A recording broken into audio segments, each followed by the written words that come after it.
এটা কিন্তু এমনি এমনি ট্রেন নয়। এরকম পাইন ফরেস্টের মধ্যে দিয়ে আমরা যাচ্ছি, ট্রেনের মধ্যে দিয়ে। একদম দারুণ একটা পরিবেশ, মানে ভাবাই যেন প্রত্যেকটা জায়গায় দেখে মনে হচ্ছে দাঁড়িয়ে যাই এখানে, কিন্তু উপায় নেই।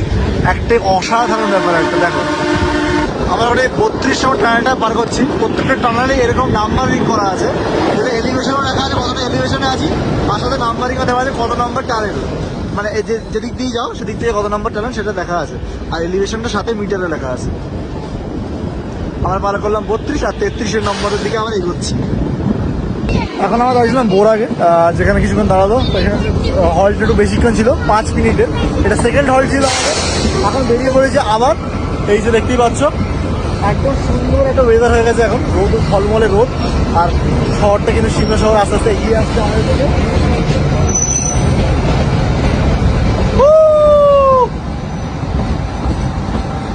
তো আমরা সৌগত